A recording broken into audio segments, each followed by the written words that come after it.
Boa tarde, pessoal. Boa tarde a todos, todas e todes.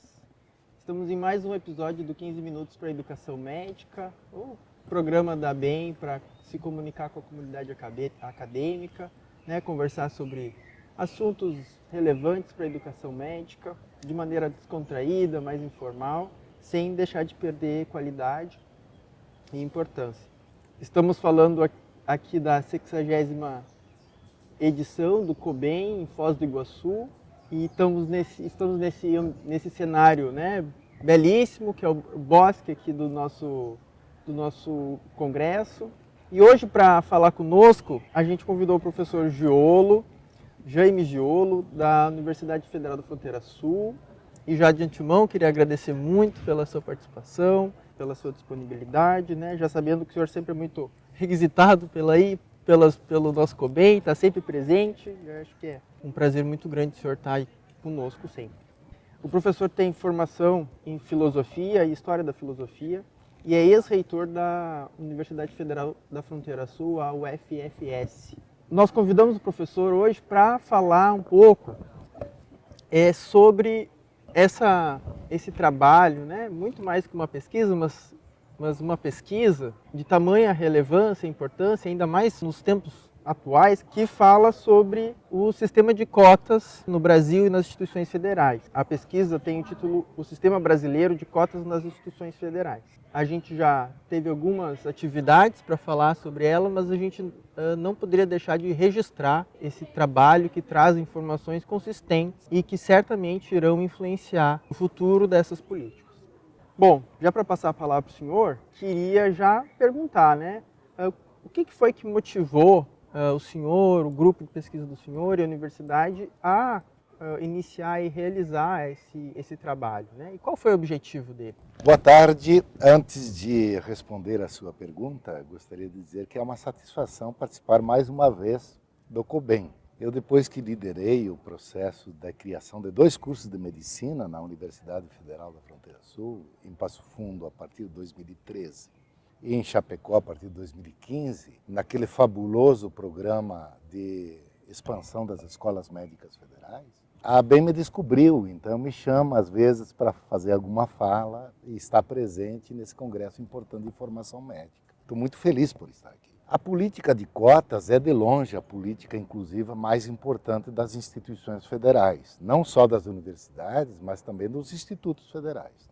Ela completa 10 anos, completou este ano 10 anos, e o próprio texto da lei prevê que em 10 anos o programa passaria por uma revisão, que certamente seria feita no Congresso Nacional. Não está muito claro na lei quem faria a revisão, mas sempre imaginei que, por iniciativa do próprio Ministério da Educação, seriam submetidas ao Congresso Nacional determinadas reformas que pudessem ser apresentadas ao projeto original. Com base nisso, eu resolvi fazer essa pesquisa auxiliado por mais 3 servidores lá do campus Passo Fundo da Universidade Federal, para medir a importância do sistema de cota nos cursos de alta demanda. No caso, nós temos medicina lá. A proposta é experimentar uma metodologia de análise, de avaliação do sistema para todas as instituições brasileiras, pegando os cursos de alta demanda, que é nesses cursos de alta demanda que se jogam as cartadas mais decisivas na conquista dos postos profissionais, dos postos de poder, dos postos de liderança, mais bem remunerados, com status mais elevado socialmente e assim por diante. E é ali que se dá, portanto, o jogo mais importante das cotas. Levando em conta este ponto e esta motivação da revisão do programa nos 10 anos, nós produzimos esse estudo para complementar o debate que há no Congresso Nacional. Eu examinei 23 projetos de lei sobre esta tal de revisão do programa e são muito tópicos, muito específicos e não entram no mérito da estrutura do sistema criado. Então, primeiro ponto, o programa de cotas é muito importante, os meus dados demonstram, por exemplo, que é esta política que garante pessoas da escola pública em número relevante nesses cursos de alta demanda. Se não houvesse cotas, não teríamos residuais, né, presentes ali. É esse sistema de cotas que garante que alunos da escola pública, porém, provindos de famílias de baixa renda, também tenham alta representatividade. Se não tivesse, também este conceito de cota não teríamos. E analisei também as subcotas para pretos, pardos, indígenas e pessoas com deficiência. Aqui que eu encontrei algumas disfunções no sistema. Vou adiantar uma para você. Pretos, pardos e indígenas foram sempre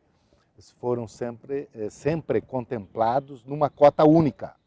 Ou seja, todos eles disputam entre eles.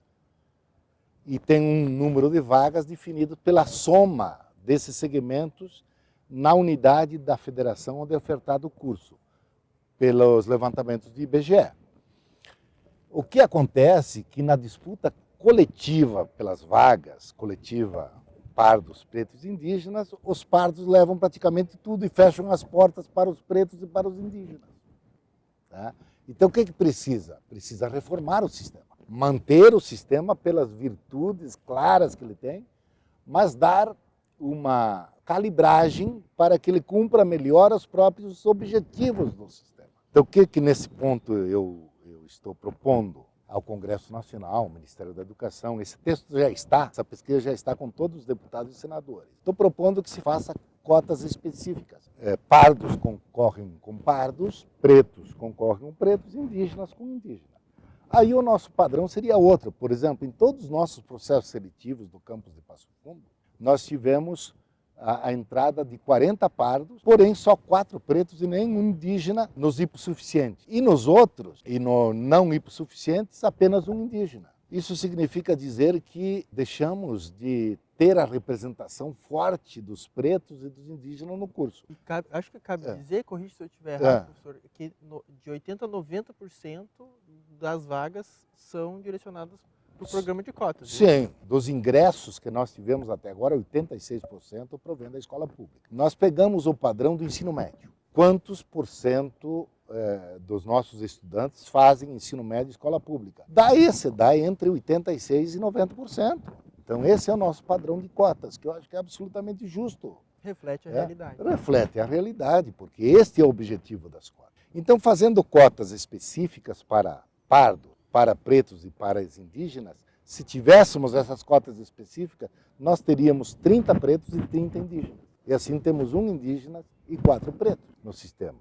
Porque o pardo acaba ficando com as vagas, porque o universo dos pardos é muito variado, né? Muitos desses alunos que frequentaram escolas públicas de boa qualidade, mais no centro da cidade, assim por diante, que não é o que ocorre com indígenas e com pretos. Né? Então, esse ajuste precisa ser feito. E tantos outros. Né? Então, esse é o estudo, chamando a atenção para 9 pontos que precisaria corrigir nesta revisão da lei. E eu vi que vocês usaram o teste do progresso também para fazer uma análise de desempenho. Né? Sim. E aí eu queria que o senhor comentasse um pouquinho sobre algumas falas que a gente ouve, né, em relação a desempenho e alunos provenientes da política de cotas. O que se mostrou, né, ao olhar esse histórico do teste do progresso? Eu não fiz uma pesquisa específica para demonstrar qualidade, porque tem muita pesquisa já feita no Brasil sobre isso, mostrando que os alunos cotistas estão acima da média. Mas não podia também passar por fora dessa questão. Então, o que eu mostro ali? Em primeiro lugar, as notas com que foram classificados. As médias das notas estão todas em torno de 750 pontos do Enem. São notas boas, sem dúvida. Agora, se você não tivesse o sistema de cotas, por diferença de centésimos, a maior parte das vagas iam para quem? Para ingresso da escola privada. Então, a diferença não é substancial. Você não pode dizer que uma diferença de centésimos ou de décimos indica que alguém é mais qualificado do que o outro. Né? É questão de uma questão, de 2, 3 perguntas que foram feitas, coisa parecida. Em primeiro lugar, isso. Segundo, o teste de progresso está aí para demonstrar outra coisa importante. Nós pegamos e comparamos o teste de progresso de nossa instituição com todas as instituições que participaram do teste de progresso no Rio Grande do Sul. E no último ano do caso 2021, comparamos com o Rio Grande do Sul e também com o padrão do Brasil. Naquela avaliação, que é o essencial do teste de progresso, que mostra como é que evoluem os alunos a partir do primeiro ano até o ano que vão para o internato, né? Porque aí se avalia conhecimentos e não habilidade, então vai assim. Em todos os casos, nos 3 exames que foram feitos, do qual a Universidade Federal da Fronteira Sul participou, nós temos o maior percentual de crescimento de notas entre o ingressante e o concluinte, ou vamos dizer, o concluinte das matérias teóricas. Expressivo em relação à média do Rio Grande do Sul, em relação à média do Rio Grande do Sul e do Brasil, sabendo que a média do Rio Grande do Sul é superior à do Brasil e a nossa é superior à do Rio Grande do Sul. É claro que muitos dessas notas, desses alunos, muitos dos alunos que participaram do teste de progresso também são cotistas das outras instituições. Mas tem muitos que não são cotistas nas federais e tem muitos que são das particulares, né? E nós temos quase 90% de alunos que são cotistas. Então é muito interessante, mostra claramente que o aluno cotista tem todas as condições de frequentar cursos de medicina, pelo desempenho que ele apresenta no Enem, e tem todas as condições de ter um desenvolvimento superior ao longo do curso. Tá? Certamente porque ele sabe que esta é uma oportunidade que ele tem que abraçar com todas as forças. Tá? E eu acho o seguinte, o discurso de que o jovem que tem deficiências escolares não desempenhará bem a profissão é um discurso mal intencionado. Falacioso. É falacioso, porque o jovem é um elástico. Se você o espicha, se você dá oportunidade, se você o coloca num ambiente de desenvolvimento, ele recupera rapidamente as defasagens do ensino fundamental e ensino médio. E ele vai chegar no final da sua formação profissional em excelente qualidade, igual às demais. Mas precisa, para isso, ter oportunidades iguais. Ele né? tem que estar no curso. Né? Ele tem que estar no curso. Não dá para supor que ele não vai dar conta. Nós estamos mostrando que dá conta. E não é o nosso estudo apenas, porque, como eu disse, nós nos dedicamos muito pouco a demonstrar isso. Nós quisemos demonstrar a armadura do sistema e suas pequenas disfunções para corrigi-las. Mas há muitos outros estudos que dizem exatamente aquilo que os nossos poucos dados que usamos para demonstrar essa tese também mostram. Mas também, né, acho que a gente não pode perder a oportunidade de ir desfazendo esse discurso, esse consenso, que já está, né, não está sendo mais tanto consenso. E agora, eu vou fugir um pouquinho, porque eu estou, de certa maneira, com brilho nos olhos pelo movimento que foi além de ter os resultados, né? Que foi todo um outro movimento, um outro esforço de articulação, né? Que juntou pesquisa e política, de alguma maneira, ou de muitas maneiras, para que isso não fique no papel. Né? Para tentar ilustrar, né? São 10 anos de uma política e vocês estão, né, entregando ao Congresso, né, um norte, né, uma estrutura de como que ela pode ser aperfeiçoada. Né? Afinal de contas, a gente tem no Brasil a população preta maior que a população, né, branca. E isso não se reflete no curso de medicina. Né? Isso é claro, a gente vê nos nossos professores, palestrantes, estudantes, que ainda que tenhamos mais do que antes, né, ainda é muito aquém do que é a realidade. Como é que o senhor enxerga esse papel da universidade de, além de produzir dados, né, atuar, né, diretamente na construção, influenciar na construção de leis, né, no legislativo? Eu acho que isso é indispensável. Viu? É indispensável fazer esse tipo de trabalho, porque nós sabemos como é a vida do parlamentar. Os parlamentares têm um fluxo de trabalho impressionante, né? E passam muitas coisas. No Congresso Nacional caem todas as demandas da sociedade brasileira, questões financeiras, de economia, de estradas, de meio ambiente, disso e daquilo. E, evidentemente, que os deputados não têm nem condições de estudar os assuntos. Eles dependem que as instituições façam um trabalho, no caso das universidades, um trabalho minucioso e forneçam argumentos, subsídios, com embasamento científico, palatáveis, para que eles possam olhar para a lei e dizer: essa lei está boa em todos esses pontos, essa lei precisa ser corrigida nesse outro e assim por diante. Eu, antes de ser reitor da Universidade Federal da Fronteira Sul, antes de entrar na Universidade Federal da Fronteira Sul como concursado e inicialmente como vice-reitor, eu trabalhei 3 anos no MEC, no INEP, do Instituto de Pesquisas Educacionais Anísio Teixeira, trabalhando com estatística e trabalhando com a criação do Sistema Nacional de Avaliação. Nesta ocasião, entrou no Congresso Nacional o projeto de lei das cotas, em 2005. E muitas vezes o Ministério da Educação era chamado para discutir esse assunto nas universidades e, por falta de agenda do ministro, de não sei quem, mandavam a mim. E eu fui em muitas instituições discutir cotas. E só depois eu terminei a minha passagem pelo INEP, voltei para a Universidade de Passo Fundo, onde eu era professor titular, estava montando o doutorado lá e fui chamado para ser vice-reitor da universidade. Eu só fiz esse passo, fazer o concurso e depois ser nomeado vice-reitor, porque eu tive a garantia de quem ia ser o reitor, que era o Divo, com quem eu tinha trabalhado, inclusive no INEP. Ele me disse que nós teríamos cotas, antes da lei das cotas, em 2010 nós começamos. Aí eu disse, assim vale a pena. Eu vou sair, exonerei do meu cargo na Universidade de Passo Fundo para fazer concurso e... Não, antes fiz o concurso, depois me exonerei para assumir como vice-reitor e tocar a vida. Quando a lei de cotas saiu em 2012, nós rapidamente adequamos nosso sistema. Porque nós já tínhamos entre 86% e 90% de alunos da escola pública. Porque nós bonificávamos a nota do Enem para quem era aluno da escola pública.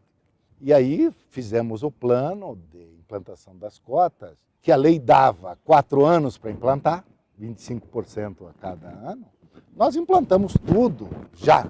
Em 2013 nós fizemos o nosso sistema de cota pleno.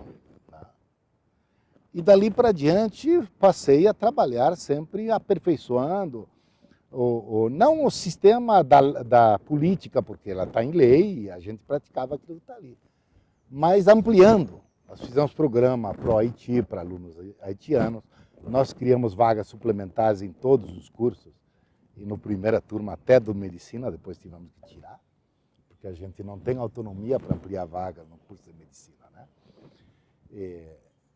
Então, mas ampliamos vagas para pretos e para indígenas, sempre que eles não podiam ser classificados no sistema, abria um gatilho automático. Então, trabalhei com isso, porque eu tenho convicção que esse é a política mais democrática, mais efetiva que tem para o sistema educacional brasileiro. Isso é uma questão de decisão de gestão? As universidades podem seguir esse caminho, considerando toda a bagagem que o senhor já tinha, né? Sim.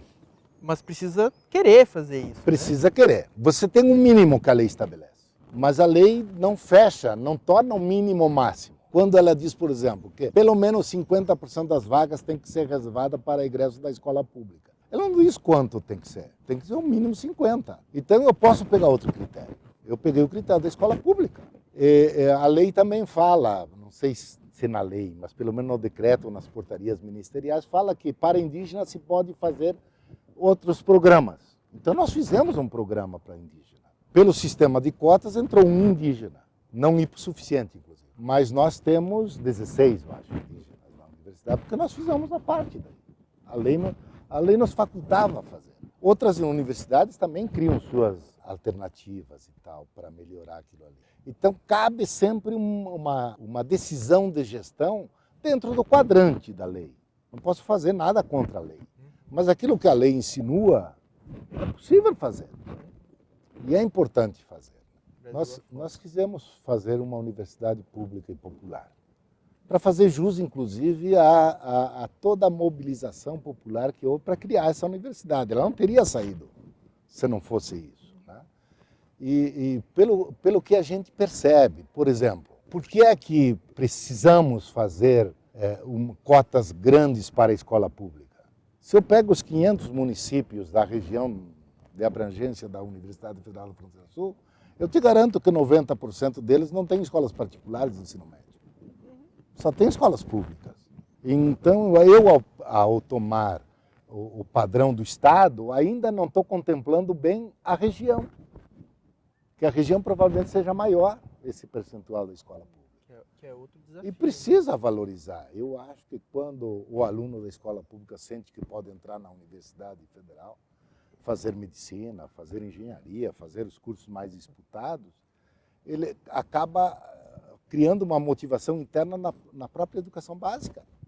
Eu vi relato de professores nos dizendo isso. A possibilidade que nossos alunos têm de escolher um curso altamente disputado nas federais está mobilizando melhor a escola.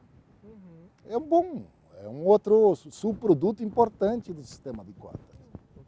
Porque, né, tu imaginar que alguém se mobiliza para atingir um lugar que é inatingível, né? Não. É muito, né? Se a pessoa tem a perspectiva de chegar lá, né, faz sentido ela se mobilizar. Né? Eu, quando trabalhei no INEP, tinha 80% dos servidores do INEP eram terceirizados. Gente de Brasília, do entorno de Brasília, que ganhavam salários muito baixos, inclusive. E muita gente com quem eu conversei sobre a educação superior, muita gente fazia vestibular, se preparava. Ninguém cogitava fazer na UNB. Achava que não era para eles. A universidade pública federal não era para ele, era tão distante. Então você vê o seguinte, ele está lá fazendo escola pública e ele não cogita a UNB. Com a política de cotas ele cogita. Vê como a coisa é importante, como ela mobiliza. Professor, muito obrigado. Obrigado. Um prazer.